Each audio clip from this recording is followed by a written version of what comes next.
Finish him. Oh, I've been waiting a long time for this. Excellent. Fatality.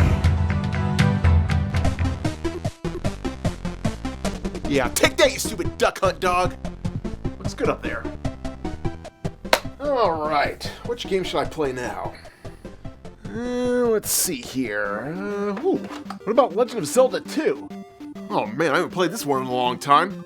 But unfortunately, I don't think I have the instruction manual for this. Well, it doesn't look like it. Yeah, that's alright. This game can't be that hard, right?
My God, 4 years it took me to beat that? You golden motherfucker! You want to be plated with gold? Fine! We'll just try a golden shower on for size!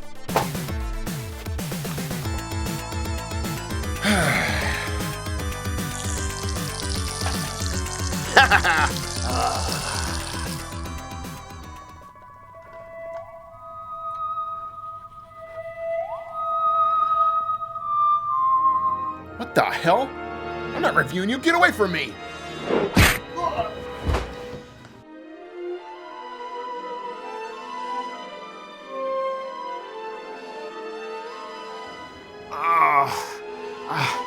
I said no! I hate that game! I'm not reviewing you!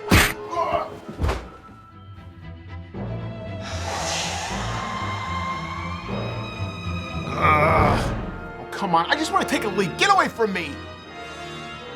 Hey, Irate Gamer. This is Ernie Hudson, Winston Zedmore from, Ghostbusters, Oz, Anorak's Cradle, just in a few film and TV shows. Whoa, what? Ernie Hudson? What are you doing on my show? I just want to ask you this. Can you play the Ghostbuster game? Alright, fine, I'll review it. Ah, shit. Ghostbusters is one of my favorite movies from the 1980s, and it's a movie that still stands up to this day. It's because of its great cast, ghost-busting fun, and humor that transcends generations. Let's talk seriously. Now, for the entrapment, we're going to have to ask you for 4 big ones, $4,000 for I had no idea it'd be so much. I won't pay it. Well, that's all right. We can just put it right back in there. Thank you. We certainly can, Dr. Venkman. No! And that song? Gotta love that song. When I think back on the video game of the same name, however, I had pixelated nightmares. This game just wasn't bad, it was god-awful. Now, in order to review Ghostbusters here, which came out in 1988, well, we're gonna have to rewind all the way back to 1984 to check out the Atari version. And before checking out this Atari version, well, we have to rewind even more back to 1983 when the movie was just being greenlit to get the full scope of this story. So yep, the year is 1983, and the movie studio that greenlit Ghostbusters gave the director of this film just under a year to write, film, edit, and release Ghostbusters in time for a summer 1984 movie release. The end result, of course, was a rush job that worked out absolutely perfectly. But when Activision picked up the rights to create the Ghostbusters video game, they were also given a rush job timeline of only 6 weeks to create, code, playtest, and release this Atari game, which would also release just in time for the movie. Wait a minute, 6 weeks? Never heard this story before. E.T.? Oh my god, not this bullshit again. And we all know how that story went. And of course, since this video game was rushed through production, we were given another game that was riddled with problems. Terrible controls, weird gameplay, and I don't even know how to get the hell off this screen. Ah! come on! I've got one red button, it's not even working! Piece of shit. So yep, this video is nothing but, well, a piece of shit, like I said. But I have to say the most annoying part of this video game is that you spend most of your time driving to every destination on the screen. And of course, the main problem is look how big of a monster dick car they give us. And they couldn't shrink this shit down just a bit? Come on. This thing practically takes over most of the screen. Like a dick. In the game of Ghostbusters, why are we driving everywhere? I just want to sit down and bust some ghosts. Like, right here. And of course, this is over before we know it. And we're back to, more driving. About to run your ass into a tree. In fact, the main reason why you drive around in this game so much is because at one point, the creator of this game actually intended this to be a driving game. A Ghostbusters driving game? Can you actually imagine what that shit would have looked like? Oh, for crying out loud. What has that got to do with it? Back off, man. I'm a scientist. Now fast forward to 1988, which coincidentally is the first year that the Nintendo Power magazine came out, and we find that the Nintendo is gaining steam. And this is also the year that the Nintendo keeps increasing in popularity. So Activision decided that, hey, wait a minute, hey, let's bring Ghostbusters to this console. After all, it was a kick-ass movie.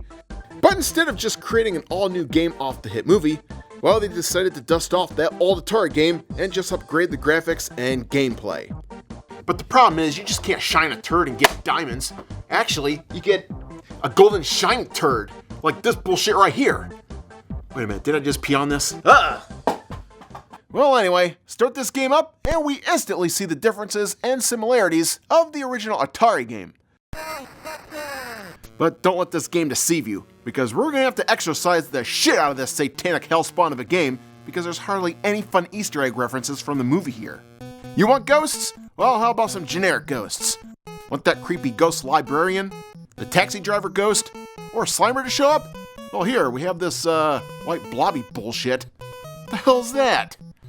Want iconic scenes and backgrounds like this elevator or the ballroom to run around in? Well, check this out. We've got a gas station. Gas station? Of all the upgrades this game gives us, some asshole really thought we could use a gas station? I'm about to shove this pump up your ass, Activision. You know what? I'm done with this game. I can't take it anymore. Get out of my way. I'm out of here. Don't you dare try to stop me. He slimed me. You know that, or he jizzed all over my face. Gross. Alright, so once getting back into the game, we get to drive around the screen until one of these city blocks lights up, signifying that there's a ghost to bust. We got one! Yep, we sure do. Head over here and... what's that say there? I can't get in because we need a beam. How's my character not have a beam already? You'd think as a Ghostbuster, you'd be at the ready for this kind of shit, but no, this is the Activision version of Ghostbusters. But alright, fine, I'll play ball. If we head over to the shop here, we can go pick one up. Now at this point, I'm going to do some foreshadowing here. I'll let you guys know that this damn equipment gathering bullshit has led to some childhood gaming trauma that's lasted over 20 years. But hold on, we'll get to all this. I just have to work up to it so I can let this shit simmer for a while. So just like with the Atari version, we'll be driving everywhere in this game. And on the way to our destinations, we'll have to avoid all kinds of other cars and obstacles, like we're playing a driving game like Spy Hunter or something. Oh, come on, I don't have time for this!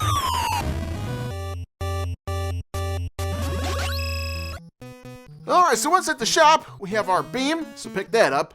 And we have all this money left over, so let's grab a few more items here.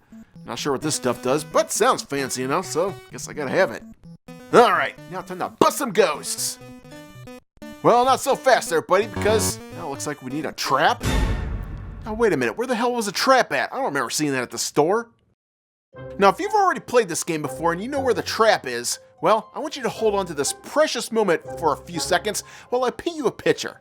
Imagine it's 1988, and only a handful of games have been released on the NES. Now all of them are pretty much straightforward in gameplay. Now I want you to imagine a 10-year-old Chris going to the video game store to rent this game for the weekend. I start playing the game, I head to the shop, purchase the ghost beam, and now I'm ready to bust some ghosts. But the game says, hey wait a minute, you need a ghost trap. Well, maybe I overlooked this item at the store. So I do more driving, head back, and look at that, no ghost trap, just like I thought. Well, maybe this is a scavenger hunt type of game like Castlevania 2. Well, maybe our trap is at the HQ building. So do more driving, more speeding, and nope, not there either. Well, maybe the trap is at this GS icon. So I do more driving, and we arrive at the game's gas station. Which, why is this feature in the game if you're busting ghosts? This has nothing to do with Ghostbusters. But where the hell is that trap? And I can't go anywhere else in this game because I need the one thing I can't find. Drive back to the shop? Not there, asshole. Try the HQ? No go either. Great, let's just drive and drive and drive some more. What the hell? Ah, damn it, I ran out of gas? You pinheaded prick. So where the hell is this thing? I spent the whole weekend trying to figure this problem out. But nope, didn't find it, which equaled a whole video game weekend ruined for the 10-year-old Chris. Now fast forward 20 years later when I'm first starting to do the Irate Gamer series, and I thought, hey, you know what? I'm gonna pick up that Ghostbusters game and see if I can find that trap again. Because surely by now the answer to what I'm looking for is online. And it was then when I made this startling conclusion. Oh, it's in the shop. You just have to keep pushing down to reach the second page. A second page? 20 goddamn years and there was a second page all this time? What the fuck? Oh, I hate you. I hate your family. I hate your Atari game. I hate your sequel. And don't even get me started on that 2016 movie reboot garbage. Ah! I cannot believe that there was a second page this entire time. And there's nothing even on this page to signify that there's a second one. An arrow would have been nice, or a page number, but no, we don't get any of that. Thanks, Activision. Thanks a lot, you Donkey Kong slub my ding-dong all day long, you fucking dick face. And if this trap is so valuable that you can't even advance in the game without it, then why the hell are they placing it on page 2? Instead, they place this fucking ghost horn right here for us to look at. 30 years later and I still don't know what the hell this thing does. And besides that, there are less than 10 items you can find in this shop. You mean to tell me you can't fit this all in one page? Damn it, Activision! 20 years! 20 damn years! Alright, so now that I finally have my trap, well, I'm so happy I'm about to bust my nut all over these damn ghosts. Because now, I can finally see what the hell lies next in this game. Well, after I'm done driving my happy ass all the way over there. Yep, and it's about damn time. Here we have new screens to look at, and they are glorious. Just capture the ghost in your streams, bring them to the trap, hit the button, and bam! Easy money in the bank. Alright, and I got all 4. And they were even nice enough to give us a couple different scenes to run around in. Drop the trap, bust some ghosts, and don't cross those streams. Don't cross the streams.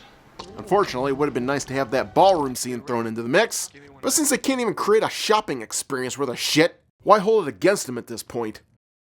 And now you might be asking yourselves, well, what the hell am I gathering up all these ghosts for? Well, it's to collect enough money to upgrade your equipment to take on the final boss, which is located in this building right here, marked Zool. And the only way to get inside this building is to advance far enough in the game until it unlocks for you. Hot damn, it's open! Head over to the building and... more driving? Ah, damn it! Now the weird thing about this game is that you can drive around, bust ghosts, and upgrade your equipment until the building unlocks, or you can take the easy route and just sit there for 5 minutes and wait for the Zool building to automatically open up by itself. Wait a minute, that doesn't sound right. I can just sit here and wait for 5 minutes for that PKE meter at the bottom of the screen to ratchet up to around 9,000, and the building just opens up automatically? Are you serious? What the fuck is that about? Who the hell codes a game that if you just sit there, this building will magically unlock for you without doing anything? You know, this little feature would have been nice to know about 30 years ago. And once getting in the Zool building, well, we see our 3 Ghostbusters heading inside. Wait a minute, 3 Ghostbusters? Where the hell's Winston at?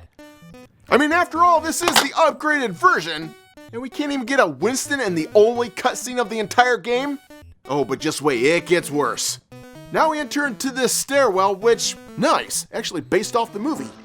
But now we're entering into a whole new shitstorm, because to reach the final boss of this game, well, we have to climb all these steps. And the main problem lies in actually climbing these bastards. Now during your entire trip up the stairwell, these 4 ghosts right here are going to stay on screen at all times. And of course, the main problem in this stairwell is to move forward, well, you can't just press the directional pad. You have to actually push the A button, which will move you forward one step.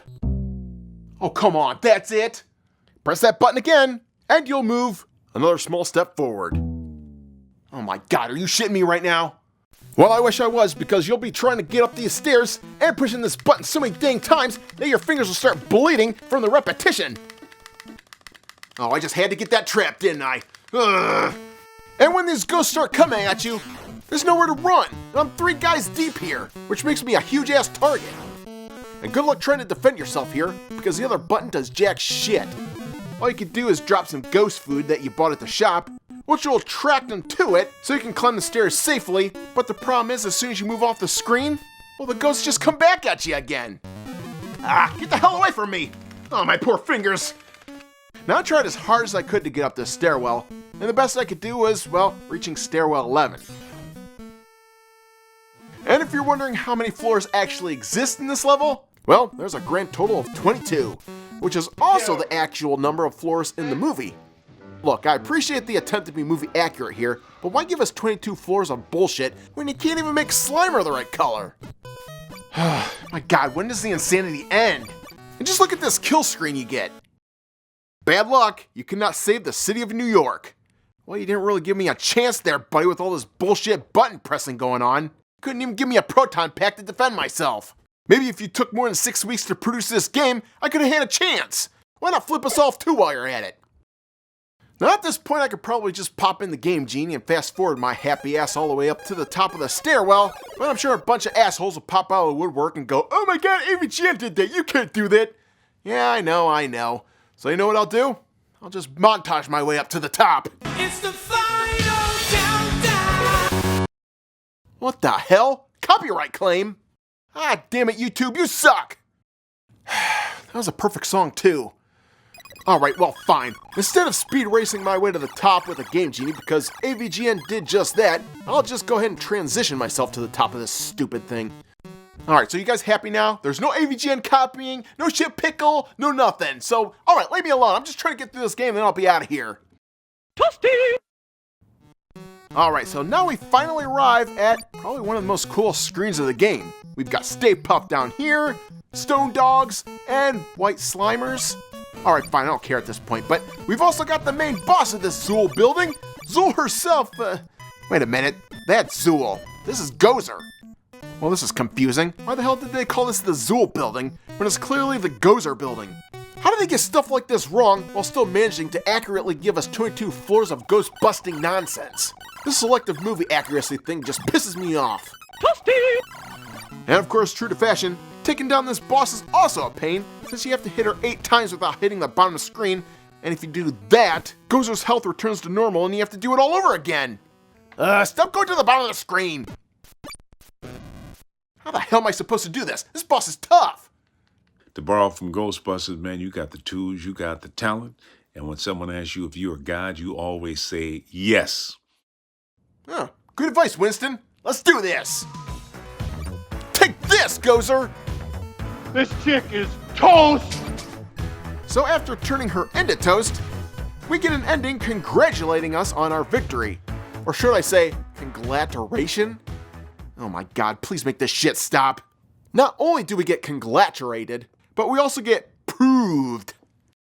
You know, for a game that only has 5 sentences in it, it's not like the game's proofreader was overburdened or anything. So how the hell does this stuff even happen? And of course, misspellings aside, what the hell does this sentence even mean? You prove the justice of our culture? Who the hell even says this? I've seen Ghostbusters like 50 times, and not once did I think to say, you know what? These guys just beat Gozer. I think they just proved the justice of our culture. Ugh, utter nonsense. Can I ever get an ending that's satisfying? Especially when it comes to an iconic game like Ghostbusters. Maybe something a little more like this. Keep on busting, keep on gaming, keep on having fun. Know that we Ghostbusters, we got your back. Take care, Chris. Now that is an ending.